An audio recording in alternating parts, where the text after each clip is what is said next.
What's up, humans? Welcome to another episode of Shots from the Winchester podcast, brought to you by Greencastle Consulting, your nation's premier strategy execution firm. I'm your host, Al Green, and we're going to have a fun conversation about Skillbridge today. We've got we have one fellow, we have two former fellows of the Skillbridge, and we're just going to have a conversation about this because it's something that I think people who are in service looking to move into Skillbridge will get some value out of this.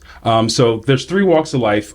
So we have Danny Goodman first, who you're currently still in the Skillbridge program, working here at Greencastle for that purpose. We have Mike Smith, who has been onboarded here for over 6 months now through the Skillbridge program. And then we also have Andrew Weir, who has been with us almost 2 years now here at Greencastle. Right. So we have some perspectives here for you guys. So definitely we're going to have some fun and have a little conversation. Before we jump in, let's just have a little bit of, just give us a little idea who you are, Danny, Mike, and Andrew. We'll start with Danny.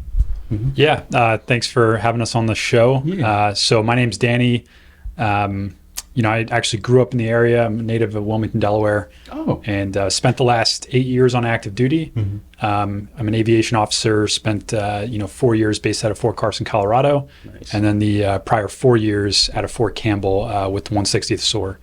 So had an opportunity to have a really kind of adventurous and exciting military career. Mm-hmm. But for my wife and I, we had kind of planned this transition out of the military and an opportunity to move back to the area. And that's kind of what has ultimately led me to Greencastle. Nice. Delaware. That's I'm from Wilmington myself personally, so that's fun to hear about that. And then Mike? Yeah, Mike Smith. I'm from Altoona, PA. So it's legitimately central PA. I hear people talking about Harrisburg, but they're not right. So I did a little over 25 years in the Army National Guard.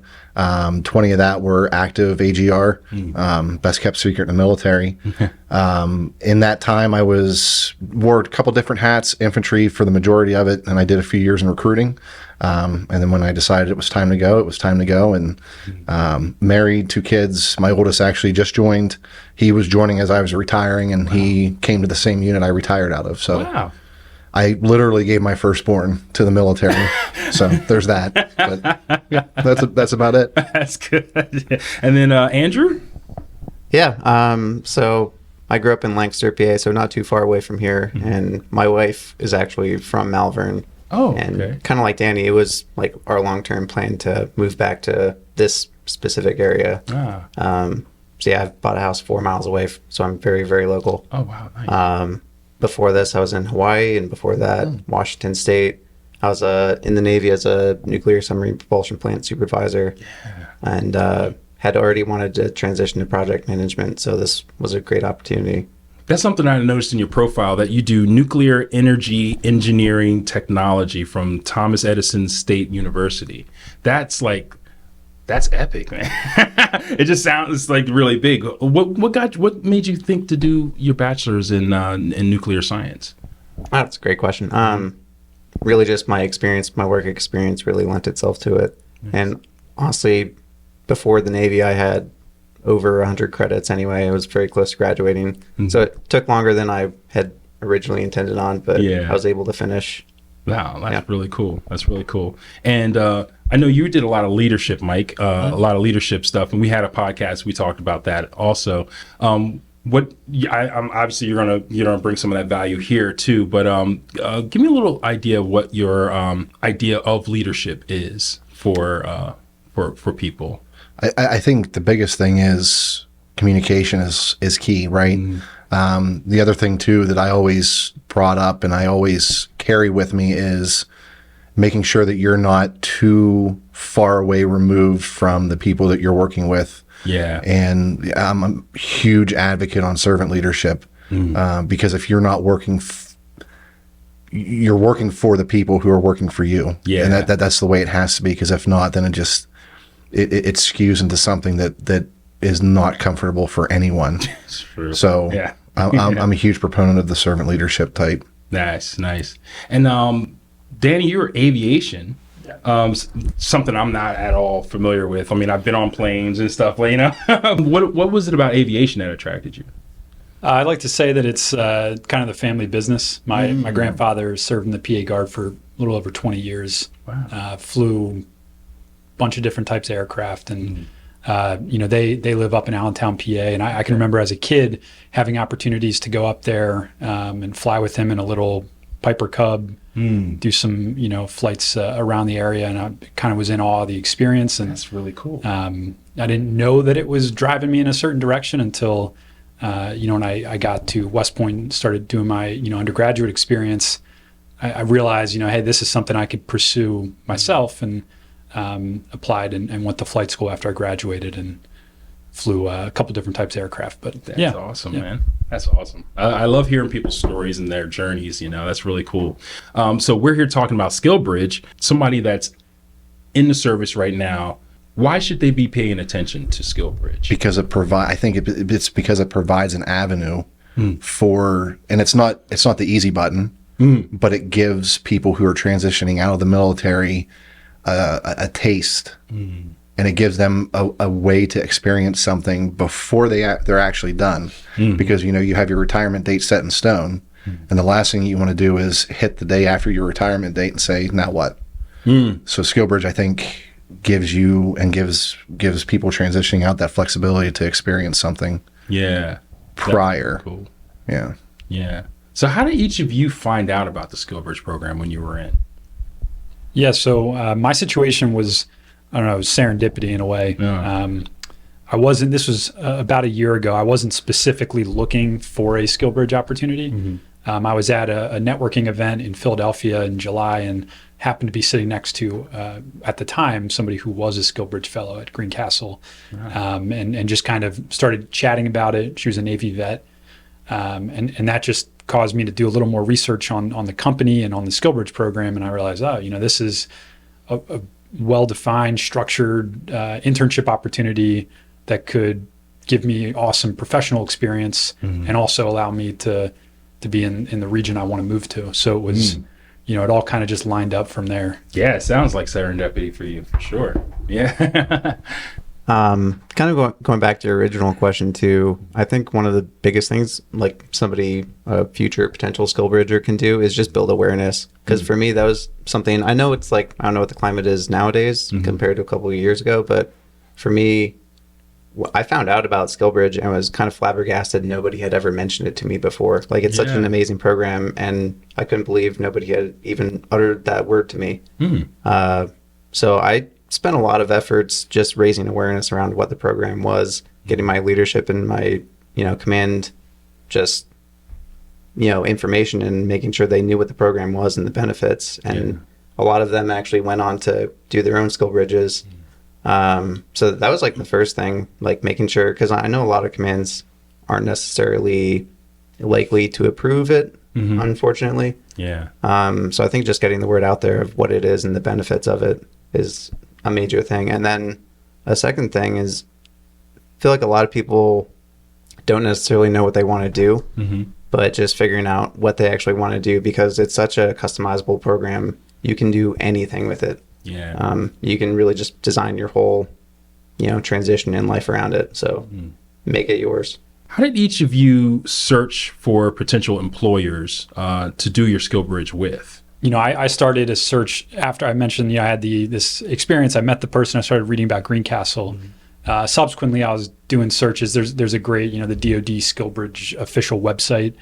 You could search by zip code, and they'll show programs that are already like on the roster. Per se. They're integrated. They're official Skillbridge programs, and that's great. But I also, in my unit, there was just a good culture of trying to do these internships. So everyone I talked to was building, their own internship, and there's that flexibility and the option to do that. Yeah. For me, what I was looking for something, I wanted a Skillbridge, and I wanted something that was structured. So I was impressed, Greencastle and Stronghold Leadership, they have, there's a curriculum. There's a staff that's focused on you, on supporting you. And to me, that's what really stood out, about Greencastle. Nice. Now, I'm sure there's other programs that are out there, obviously not just Greencastle, but I think Greencastle does it in a very unique way, and it is very supportive, especially with people coming out of the service, especially if you were like an NCO or anything like that and you had other people underneath of you. I think a lot of that lends itself to consultancy and being a consultant, already having those ideas and the structure, understanding how to walk into a boardroom and communicate with the people there, because that person that you're talking to kind of represents a sergeant major or a colonel or somebody that you might have been briefing while you were in a service. So like having that as a transitional ability is actually pretty beneficial, I think. Did both of you find Greencastle and that was it? You guys didn't see anything else? Yeah, I mean, for me, my whole plan was to rack up as many connections on LinkedIn, and find as many jobs that were hiring after my retirement. I had no idea. I had heard about Skillbridge at TAPS class, and I thought it was something that was out of my reach. I didn't even bother really to even explore the option. And then a friend brought me down to a happy hour and showed me around. That's what got me hooked, and I was like, yeah, I think I'm gonna go that route. And then there was a part of me too that didn't want to leave early because the whole pride thing, right? I wanted to do my time and be done with my time, and that was it. And then the same friend said, what, you've given the Army enough. You can take some time back. And I was like, that's probably the greatest thing I've ever heard in my life. Yeah. Sometimes you just need that, that motivation, that push from people. Yeah. So why did you feel like it wasn't for you when you first heard about it? Again, it went back to the pride thing, because I thought, you're taking 6 months away from time that you can have that 6 months still in uniform, still helping the cause and helping the fight and everything like that. So that's why I never really even bothered. To even think about it. But you're happy you did it now. Oh, 100%. Yeah. Especially being in a place like this. Did you have any experiences like that also, Andrew? Were you looking for Skillbridge? Oh yeah, I was actively looking. In fact, I went so far, just candidly, I have a family to support, so I didn't want to put all my eggs in one basket. Right. I was participating in another Skillbridge cohort and interviewing with some companies there. And to Danny's point, looking back, parallel path, say I had gone to one of those companies, none of them could possibly be set up in a way that Greencastle was to actually support my transition and everything I was going through at the time. But another kind of funny thing, for basically the last 10 years, I already knew I wanted to move back to this area.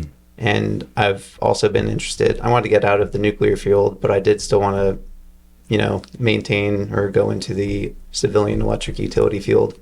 So I was already researching that. And I was actually making efforts. I was trying to convince the local electric utility company to participate in Skillbridge. And in an effort to do that, I managed to get into contact with their employee resource group and ended up job shadowing a project manager down at another operating company. It was a really good experience. And while I was doing that, there were some Greencastle budget controllers on a couple of the calls we were on. Nice. And, he mentioned something to me, and I was like, well, it's a little further away than I want to live up here. And he said, oh, you should look into Greencastle. And, like I said, I live 4 miles away now. This was serendipitous, to say the least. So wow, that's absolutely amazing. Couldn't get a little better situation than that. And then full circle, my client is now the company I was trying to convince to do Skillbridge. That didn't want to do it. That's really cool. That's really cool how that time came around. Is there anything you'd change about your Skillbridge experience?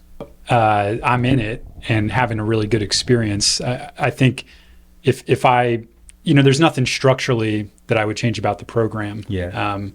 I think I would just continue to reinforce, for those unfamiliar with the program, during the first month, you're put in an intensive, essentially academic program. You're given an opportunity to pursue relevant, industry certifications, things that matter here and to our clients.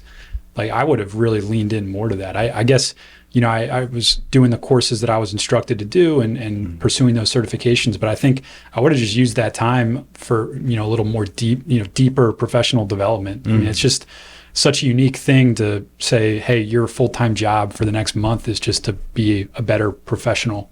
That you're just not going to, that doesn't happen elsewhere. So, yeah, I know you and I had a conversation early on about Skillbridge and then what you would have done better or different, I should say. Yeah, I just would have started sooner. Like I would have started doing my homework sooner. I think what I did was pretty good.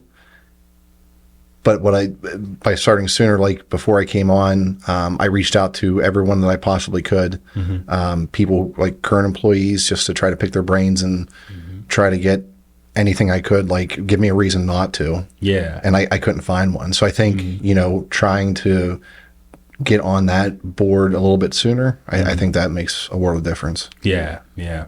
It's something I wish I might have had when I came out. Although when I came out, I already had planned on going to school to do video production, which was good. I don't think there would have been any Skillbridges in that direction for the most part. Never know. You never know. Honestly, you can make it happen too. Yeah, honestly, yeah. And that's one good thing about what you've done. You were trying to get a program into a place that you had interests in, which is that takes tenacity. That takes some drive because you know what you want, which is awesome. And I know there's a lot of different programs out there for Skillbridge, not just Greencastle, but Greencastle has it in a certain way that I think is very unique. And I've noticed that there's a lot of Skillbridgers or a lot of people that were in the Skillbridge program that are also here. This company is serving veterans in a lot of ways. Yeah. They do it not just in talk, but by applying resources towards it, So in my situation, I'm actually not pursuing full-time employment. I'm going to graduate school full-time starting in August, using the GI Bill. And nice. I made that clear, the first opportunity I had with members of the firm. Yeah. And they were like, great. Yeah. We'll make you a really good professional and then you go off to school. So nice. There's certainly a well-established pathway that you two both have taken advantage of to have that full-time employment. Yeah. But if that's not for you for whatever reason, there's still an opportunity to grow and get a professional experience before you go off into the academic environment. Absolutely. Or whatever, you choose to do. And what are you looking to do when you get out or in the... Yeah, I have a lot of different ideas. Yeah. But for me, that was the benefit of committing to 2 years full-time to get my MBA. Yeah. That's kind of my opportunity to explore. But nice. Could be in consultancy, could be elsewhere. But I know for sure like this experience is going to be, a great sort of bounce for me to be able to transition. So I have maybe a longer transition timeline because I got 2 years to focus, on myself and on academics. Yeah. But I now have this experience, this base of knowledge that's going to allow me to really make an informed decision. Nice. When it's over. Yeah. That's great that Greencastle can give you that value. Yeah, absolutely. Yeah, especially coming out of service and everything like that. On behalf of Greencastle, your nation's premier strategy execution firm, I'm your host, Al Green, Mike Smith, Andrew Weir, Danny Goodman, and we'll see you in the next episode.